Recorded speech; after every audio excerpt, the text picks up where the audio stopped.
की। रक्षाबंधन के मौके पर मोदी सरकार ने जो हमको 200 रुपए सिलेंडर पर ऑफ करके दिया है वो बहुत अच्छा गिफ्ट है और हमको इसमें बजट में भी राहत मिलेगी और 200 रुपए हम हर महीने की बचत भी कर सकते हैं। ये समाचार हमारी वेबसाइट newsonair.com/hindi और हमारे mobile app news on AIR पर भी उपलब्ध हैं। सुनो गीता, बड़ी ठंड लग रही है, जल्दी से रजाई लाओ। अरे आपको तो बुखार है। कपकपी के साथ बुखार मलेरिया हो सकता है। आपको रजाई से ज्यादा डॉक्टर की जरूरत है। जी हाँ, बुखार, कपकपी, सिर दर्द, बदन दर्द, मचली और उल्टी आना मलेरिया के लक्षण हैं। देर ना करें, तुरंत निकटतम स्वास्थ्य केंद्र या अस्पताल जाएं, खून की जांच कराएं और पूरा इलाज मुफ्त पाएं। जब कपकपी बुखार सताए, मलेरिया की जांच कराएं। स्वास्थ्य एवं परिवार कल्याण मंत्रालय, भारत सरकार द्वारा जनहित में जारी। ये आकाशवाणी है। केंद्रीय वाणिज्य और उद्योग मंत्री पीयूष गोयल ने कहा है कि G20 शिखर सम्मेलन वैश्विक व्यापार बढ़ाने, भारत में निवेश आकर्षित करने और बहुपक्षीय संगठनों में भारत की भूमिका बढ़ाने की दिशा में महत्वपूर्ण आयोजन है। नई दिल्ली में भारतीय निर्यात संगठन परिसंघ के उत्तरी क्षेत्रीय निर्यात श्रेष्ठ पुरस्कार समारोह को संबोधित करते हुए उन्होंने कहा कि भारत गौरव से परिपूर्ण तथा प्रतिभाओं से संपन्न राष्ट्र है और समूचा विश्व मानता है कि ये दुनिया की आर्थिक प्रगति के लिए भविष्य में सबसे महत्वपूर्ण वाहक है।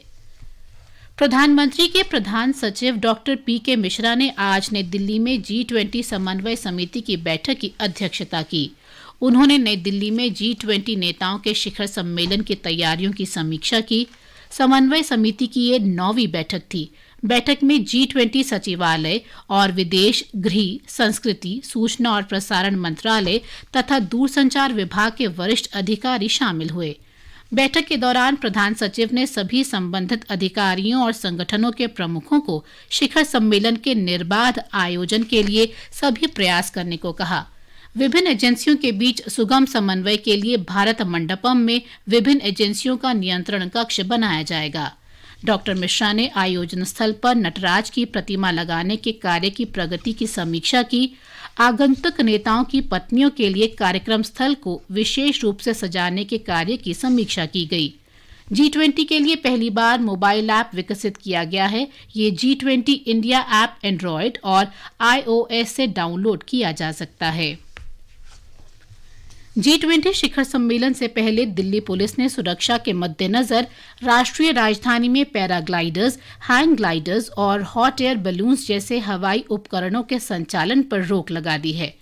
दिल्ली पुलिस आयुक्त संजय अरोड़ा की ओर से जारी आदेश में कहा गया है कि कुछ आपराधिक और असामाजिक तत्व तथा भारत से विद्वेष रखने वाले आतंकवादी ऐसे उपकरणों से आम जनता और शिखर सम्मेलन में आने वाले प्रतिनिधियों की सुरक्षा के लिए खतरा पैदा कर सकते हैं। इसलिए मानव रहित विमानों, रिमोट संचालित विमानों और कम शक्ति के छोटे विमानों की उड़ान पर प्रतिबंध लगाया गया है।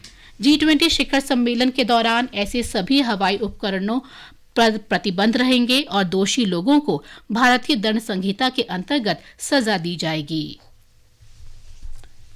प्रवर्तन निदेशालय ने हिमाचल प्रदेश छात्रवृत्ति घोटाला मामले में हिमाचल प्रदेश, पंजाब, हरियाणा और दिल्ली में 24 स्थानों पर तलाशी अभियान चलाया है।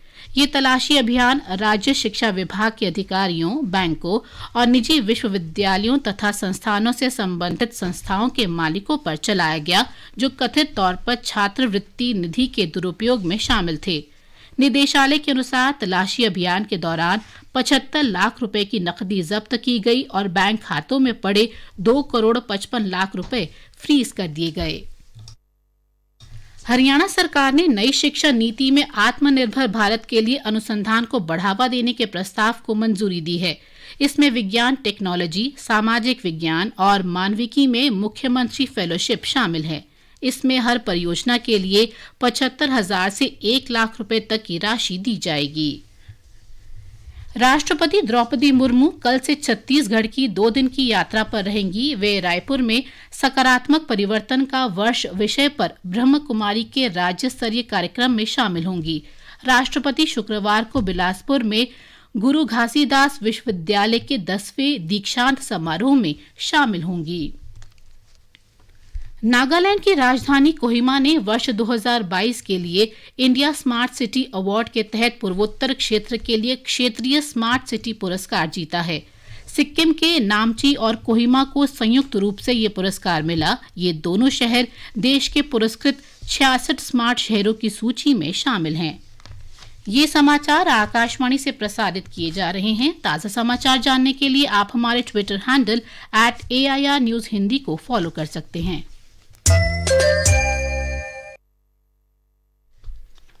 समाचार संध्या में आपका फिर स्वागत है। भारतीय अंतरिक्ष अनुसंधान संगठन इसरो सूर्य के अध्ययन के लिए पहली अंतरिक्ष आधारित भारतीय वेधशाला आदित्य L1 को शनिवार को दिन में 11:50 पर आंध्र प्रदेश में श्रीहरिकोटा अंतरिक्ष केंद्र से प्रक्षेपित करेगा। इसे सूर्य और पृथ्वी के बीच लैग्रेंज बिंदु L1 के आसपास प्रकाश वृत्त कक्षा में स्थापित किया जाएगा। ये बिंदु पृथ्वी से लगभग 15 लाख किलोमीटर दूर है। लैग्रेंज बिंदु तक पहुंचने में करीब 4 महीने का समय लगेगा।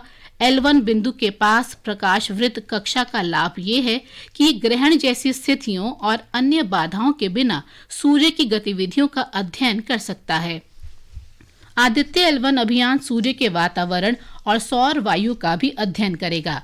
इसमें 7 पेलोड होंगे। इसकी मदद से सूर्य के ताप और अन्य गतिविधियों, मौसम के बदलते रूप तथा अन्य सौर प्रणालियों का भी अध्ययन किया जाएगा। इसरो ने देशवासियों को PSLV C57 को रवाना किए जाने को देखने का निमंत्रण दिया है। इस प्रक्षेपण को श्रीहरिकोटा की दर्शन दीर्घा से देखने के लिए ivg.shar.gov.in/VSCR रजिस्ट्रेशन वेबसाइट पर पंजीकरण कराया जा सकता है। पाकिस्तान की विशेष अदालत ने पूर्व प्रधानमंत्री इमरान खान की गोपनीय दस्तावेज मामले में न्यायिक हिरासत की अवधि 13 सितंबर तक बढ़ा दी है। ये निर्देश इस्लामाबाद हाईकोर्ट द्वारा तोशाखाना मामले में उनकी 3 साल की जेल की सजा को निलंबित करने के एक दिन बाद आया है। ये मामला गुप्त राजनयिक दस्तावेज से संबंधित है जो कथित तौर पर इमरान खान के पास से गायब हो गया था। उनकी पार्टी का आरोप है कि इसमें इमरान खान को सत्ता से बेदखल करने की अमेरिका की ओर से धमकी दी गई थी। रूस के विभिन्न क्षेत्रों में आज ड्रोन हमले हुए। स्कोफ शहर में हवाई अड्डे पर हवाई हमले से अफरा तफरी मच गई और सेना के 4 परिवहन विमान क्षतिग्रस्त हो गए। स्कोफ के गवर्नर मिखाइल वेदिनिकोफ ने कहा है कि रूस की सेना ने हमलावर ड्रोन खदेड़ दिए और कोई घायल नहीं हुआ। अधिकारियों ने फौरी तौर पर हवाई क्षेत्र को बंद कर दिया है, जबकि स्कोफ के हवाई अड्डे से आज सभी उड़ानों को रद्द कर दिया गया। प्रधानमंत्री नरेंद्र मोदी ने रक्षाबंधन पर देशवासियों को बधाई दी है। श्री मोदी ने कहा कि रक्षाबंधन का शुभ पर्व भाई बहन के बीच अटूट विश्वास और प्रेम को समर्पित है तथा भारत की पावन संस्कृति का प्रतीक है। प्रधानमंत्री ने कामना की कि रक्षाबंधन प्रत्येक व्यक्ति के जीवन में प्रेम और स्नेह की भावना मजबूत करेगा। प्रधानमंत्री ने नई दिल्ली में अपने निवास पर बच्चों के साथ रक्षाबंधन का पर्व मनाया। बच्चों ने प्रधानमंत्री को राखी बांधी और हाल ही में चंद्रयान 3 मिशन की सफलता पर सकारात्मक भावनाओं को व्यक्त किया। अजरबैजान के बाकू में फिडे विश्व कप का रजत पदक प्राप्त करने के बाद स्वदेश लौटने पर भारतीय शतरंज ग्रैंड मास्टर प्रज्ञानानंद का चेन्नई हवाई अड्डे पर भव्य स्वागत किया गया। फिडे विश्व कप फाइनल के दौरान प्रज्ञानानंद ने विश्व के नंबर 1 खिलाड़ी मैग्नस कार्लसन के विरुद्ध शानदार प्रदर्शन किया था। हवाई अड्डे पर प्रज्ञानानंद ने स्वागत के लिए आई भीड़ को देखकर प्रसन्नता व्यक्त की। हवाई अड्डे पर इतने अधिक लोगों को देखना बड़ी खुशी की बात है और ये जानकर अच्छा लगता है कि इतने सारे लोग शतरंज देख रहे हैं। विश्व कप में बड़ी चुनौती उम्मीदवार के रूप में चुना जाना है और मुझे खुशी है कि मैं उन उम्मीदवारों में से एक था।